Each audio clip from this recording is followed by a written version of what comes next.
All right, the next stuff that's on, material that's on the final for tomorrow, which is still the non-calculator part. Let's look at some of the trig stuff. So I picked 2, 4, 5, and 7 to look at. There are probably about 4 questions like these, so we need to talk about them. And obviously some of these are kind of the same, but I just picked one out. So let's look at where you have to find the trig value of one of the angles you should know. So when I look at that, I see secant of 7 pi over 4. So I need to figure out where 7 pi over 4 is. So I drew a little picture. You don't have to. But 7 pi over 4 ends up in the 4th quadrant. Reference angle is pi over 4. So the ordered pair is radical 2 over 2 and negative radical 2 over 2. So when it says I want the secant, you need to know that that's the reciprocal of the cosine. So I take the x value and I flip it. So I did. It was a positive radical 2 over 2, the cosine. So when I take the reciprocal, I get 2 over radical 2. When I rationalize, realize I get 2 radical 2 over 2, but the 2's will drop out. I just get radical 2. Now, I don't need to see all of this work, but sometimes if you can show me a little bit of work in case you're wrong with your arithmetic or with something else, I can give you some partial credit on that. Okay, so just draw the angle, decide what the reference angle is so you know your ordered pairs, and then do whatever this says. You need to know cosine is the x value, sine is the y value, tangent is sine over cosine, so it's y over x, and then you need to know the reciprocal ones. Cotangent's the reciprocal of the tangent, so it's x over y. Secant's the reciprocal of the cosine, so I just take the x value and flip it. Cosecant's the reciprocal of the sine, so you would take the y value and flip it. Take its reciprocal, okay? So that kind of is just if you know the angle. Now these are when you're looking for inverse, or it might say arc. They mean the same thing. This tells you you're looking for the angle that has the cotangent equal to radical 3 over 3. So again, if I don't know the tangents and cotangents, cosines, I'll talk about this one, is a little bit easier. Cotangents isn't so easy for me. So when I look at that, I just assign this to x because cotangent is x over y. So I assign that x and I assign that y and I draw a picture.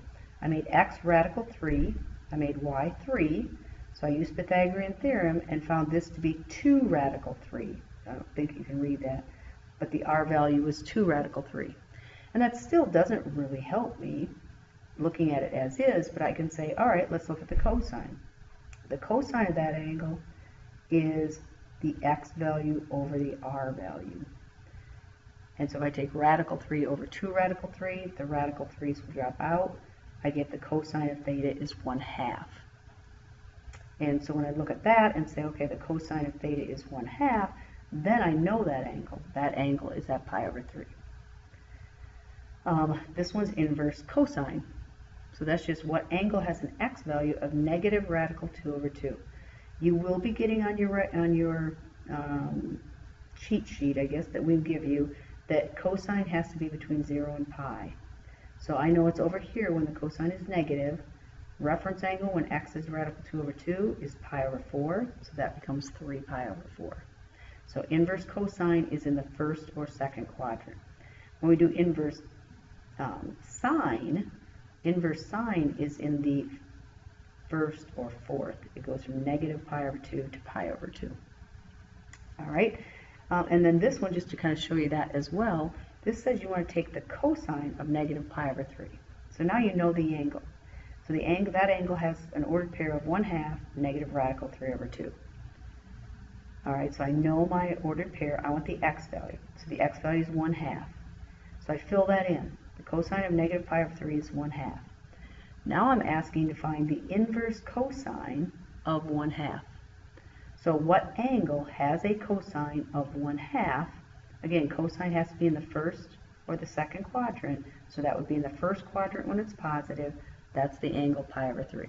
So don't just think that these two things like undo each other. Because of principal values, you've got to be careful. Find this, figure out what quadrant or what number that is or value that is, and then decide what is the inverse cosine within the range of answers you're supposed to get. But again, you get that piece on on your resource sheet, or that you get that cosine has to be between 0 and pi. Okay, so that's on there. There's one where we give you information like this, and we ask you to find one. You don't have to find them all, you just have to find one. So we're going to draw a picture. The tangent is negative 10 over 7. Tangent's negative either here, when x is negative and y is positive, or it's negative over here when x is positive and y is negative. So it's in the first or third quadrant. Because the sign is positive, I know I have to go up, so that means it's up in the second. So I draw the picture. So again, when you draw a picture, just draw an angle in. It doesn't have to be to scale. This is y over x. So the y is 10, the x is 7, and because I'm in the second quadrant, the negative goes with the x. If I was in the fourth quadrant, then the negative would go with the y. So just be careful. That's why you draw the picture, so you can tell which one's negative. So this is asking you what's the cosine. Well, before you can say the cosine is x over r when you're not on that unit circle. So I have to figure out r. So that's what I did over here. Square root of 49 plus 100, this squared plus this squared, is square root of 149. So my cosine, if that's the square root of 149, is the x value over the r value. But we need to rationalize that denominator, so negative 7 radical 141 over 141. Okay, so draw the picture, it helps. Just, when you go to draw a picture, I think some of you are having a little trouble drawing the picture. Figure out what quadrant you're in, just draw that. Then make your triangle down to the x-axis, and know that that's y over x, so y is 10, x is 7, and then put in your negatives wherever they go. Okay? The trig identity. I would say with the trig identity, we have a couple here, but make sure you look at the Pythagorean identities, and you know those. So you need to know, this isn't something we give you, that sine squared plus cosine squared is 1, which means you could have cosine squared of x equals 1 minus sine squared x. You can do anything with that. You could say, starting from up here, solve for sine squared, and you could say the sine squared of x is equal to 1 minus cosine squared. So any of these things can be replaced with the other.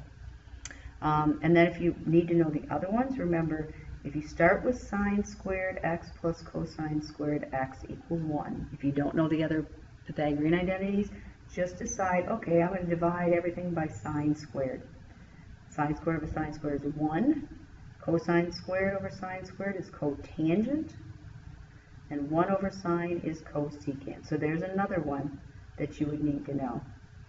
And then the other one you get from dividing everything by cosine squared, you get tangent squared plus 1 equals secant squared. So you can use any of those identities, or again, any form of it. You could say cosecant squared x minus 1 equals the cotangent squared. So if in one of your identities you happen to have cosecant squared minus 1, you can replace it with cotangent squared. Okay, so any of those forms. All right, so for this one, I looked at this a couple different ways you could do it. I replaced this cosine squared with 1 minus sine squared. And then I just combine like terms. Negative sine squared and negative sine squared is negative 2 sine squareds. So I would say just kind of look at those Pythagorean identities. And maybe real quick I can get 26 in. With 26, when you're solving trig equations, you want to get it into the same trig, one trig value. So I, again, went and took sine squared. I wrote it as 1 minus cosine squared. To solve that, I added cosine squared, so I got 4 of them on this side. I divided by 4 to get the cosine squared by itself. Then to undo a square, we need to take the square root. So I took the square root of both sides. Don't forget plus or minus. So I got the cosine of x is equal to plus or minus 1/2. So where on the unit circle is the cosine equal to 1/2? Well, it happens in 4 different spots. It happens at pi over 3, 2 pi over 3, 4 pi over 3, and 5 pi over 3. I think I'll wait and try to finish up. I just got to do something on graphing, and then I'll do the other special things in another video.